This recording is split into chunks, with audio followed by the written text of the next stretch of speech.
Hello，大家好，我是 Sophie， 欢迎回来。今天我想跟大家分享的是那些我退掉过的包包。我是一个非常爱包的人，特别是 designer handbag。那我一般在买包之前呢，会做很多功课和研究。即便如此，一般来说，我收到一个包包，会给这个包包1到2个星期的试用期。如果在这一段时间，我觉得这个包包试背的感受不是那么好的话，那我一般就会把这个包包给退掉，或者是换掉。那下面就给大家讲讲我都退过哪些包，避免入同样的坑吧。首先第一个包呢，就是去年非常火的 Chloe Faye Bag。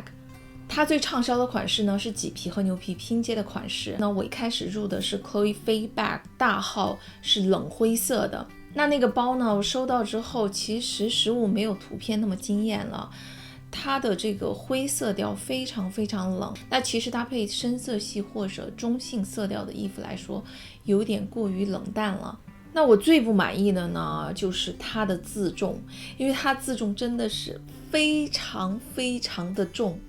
我基本上空包背上去就感觉勒的肩膀非常的疼，所以就把它退掉了。那退掉那个包之后呢，我又买了一个小号棕色的Faye Bag，那上面麂皮的棕色呢有一点点偏橘，然后下面牛皮的棕色呢偏向这种大地色系，所以它的对比还是蛮明显的，其实穿在身上还是蛮出挑的。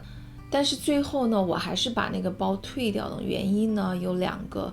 第一个呢，就是它的麂皮真的是非常的难打理。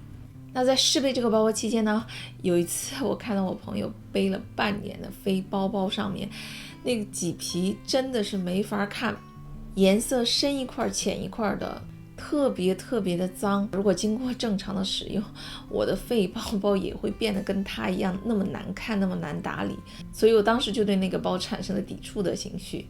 那第二原因呢，就是我觉得它的自重对于这样的小包来讲还是比较重的，因为它上面的那个翻盖的金属圆环和链条用量真的是比较足，再加上那个包的里衬都是用麂皮来做的，所以全皮的材质呢，让这个小包呢也非常的重。那基于以上2点原因呢，我最后把这个小号的费也退掉了。其实当时退掉这个包的时候，心里还有一点不舍，因为毕竟这个包在当时非常的火，基本上一包难求。可是过了1年吧，这个费就已经过季了，你在各大网站上都能买到，而且它的 resale value 也不是很高了。那所以现在看来，退掉它还是比较明智的选择。那第2个我退掉的包包就是 Chloe 的猪小猪包。那 Chloe 的小猪包呢，也是火了好几年了。那我觉得小猪包呢，比费呢更加的有 Chloe 随性波西米亚的特点。那小猪包的评论呢，真的是褒贬不一。喜欢它的人呢，觉得它的皮质非常耐磨，用了很久也不会有太多的划痕。那不喜欢它的人呢，主要的抱怨就是觉得它的链条太细了，然后因为小猪包也是用麂皮做的内衬，所以包身比较重，那细的链条压在肩膀上呢，真是不是很舒服。那尽管如此呢，还是对小猪包长草，所以我就决定买一个先试试看。那小书包也有很多尺寸，最大的有一个大号，还有一个 small 小号，比 small 小的呢是 mini， 比 mini 更小的呢是 nano。 那因为我担心这个链条重的问题，所以我就选了 mini。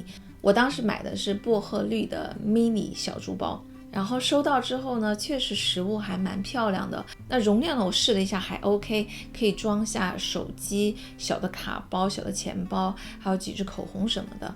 那确实就像网上有人说的一样，它的链条真的是非常细，非常有分量感，而且它的自重对于小包来讲真的是不轻。这个包呢，空包的话还好，但是一旦我放了一点点东西的话，它这个链条真的是勒的肩膀非常不舒服。那即便我穿着外套，这个链条也让我勒得不舒服。那我觉得一个包呢，既要好看又要背上去比较舒适，这样你才会经常想用这个包。所以呢，最后我就把这个包给退掉了。那有了这2个包不好的经历之后呢，我对 Chloe 这个品牌真的是敬而远之，因为我觉得它的包总体来讲都非常非常的重，不太适合我。那第3个我退掉的包包呢是 Loewe Puzzle 小号包包。那 Loewe Puzzle 呢也是非常红的 IT 包。那这个包包呢有多种背法，设计非常独特，我长草很久了。那我做了功课，发现大家纠结最多的，第一是尺寸，第二是颜色。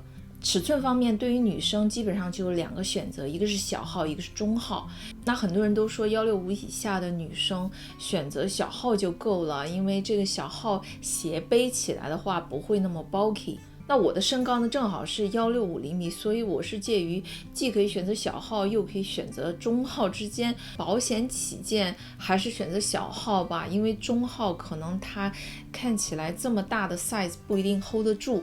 那我买的是 Puzzle 小号浅蓝色的配淡金色的5金，这个浅蓝的颜色真的非常好看，我觉得它比雾霾蓝的颜色还要好看，更加的清新。但是呢，它不是一个百搭的颜色，因为包包颜色比较浅，所以我觉得它更适合搭配春夏比较浅色的衣服。所以第一，这个颜色搭配的局限性呢，让我对这个包稍微有一点点保留意见。那最终让我退掉这个包的原因呢，我觉得还是尺寸。那这个包的小号尺寸呢，虽然看上去蛮 Q 的，但是真的背不出 Puzzle 包包那种比较随性、比较大气的风格。而且这个包包的开口不是很大，如果你要放比较长的钱夹或者是东西的话，你拿进拿出的话，手就会卡到拉链上面，不是很舒服。那当然小号的尺寸斜挎是正好的，但是你如果要把它作为一个手拎包或者背包的话，就真的显得小气了一点。所以基于以上原因呢，我就把这个包给退掉了。那我最终呢是买了 Puzzle 中号棕色的包包，然后收到那个包之后真的是非常非常的喜欢，无论从颜色、尺寸、搭配度各方面我都非常非常的满意。那我那个 Puzzle 包包呢，我已经做过 review 了，你可以去看一下。那最后要讲的我退掉的包包呢，就是 Chanel Wallet on Chain 和 YSL Wallet on Chain。那这2个 work 呢，其实风格比较接近，都是钱包带链条的款式，而且我当时购买的都是黑色牛皮配金色5金。那Chanel呢，就是它经典的菱格设计 ，YSL 呢也是它经典的横纹设计。从 style 上来讲，这2个包真的是非常好看。那从搭配多样性来讲，它们也 OK， 它们既可以作为手拿包，也可以作为随身的小挎包或者包中包。那这2个包呢，我做过对比评测，有兴趣你可以去看一下。那最终让我退掉这2个包的原因呢，第一就是它们的暗扣开合真的非常不方便。那这2个小包呢，真的是装不了太多东西，所以如果你把它塞满，基本上把它的侧面全部撑起来的时候，你要把它关上去，要对准那个暗扣，真的是非常的难。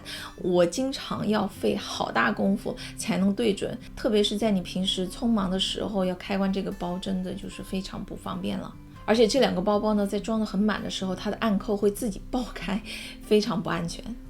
那第二点呢，就是这2个包的性价比不是很高。YSL 的大概零售价是1200多吧，它比 Chanel Walk 的零售价2100多要便宜了接近一半。但是我觉得对于这样一个小包来讲，1200多的价格还是偏贵了，而且 YS 包包的 resale value 真的不算是很高。那Chanel的 Walk 呢 resale value 还算是比较高的，基本上跟零售价相差不多。但是我觉得如果我再多加800块钱，我就可以买到 Chanel 比较经典设计的 mini flat bag， 就是迷你翻盖包。那迷你翻盖包从正面看可能比 Walk 只大了一些，但是因为它的侧面有一定厚度，所以它其实挺能装的。再加上它的开合呢是 Chanel 经典的双 C 旋钮开合，真的是非常方便。那迷你翻盖包呢，在我之前的视频也提到过，非常的保值，它的 resale value 甚至超过了零售价，所以我觉得与其说把钱花在一个小小的不是特别方便的 work 上面，还不如真正的投资一个比较经典比较喜欢的迷你翻盖包了。好了，那以上就是我退掉的包包以及原因，我希望你会喜欢这个视频。如果你喜欢它的话，不要忘记给我点赞和订阅我的频道哦。那我们下次见，拜拜。Hello， 大家好，我是 Sophie， 欢迎回来。今天我想跟大家分享的是一个比较有意思的 tag video， 叫做 Luxury Addict Tag， 就是我不能离开的大牌单品。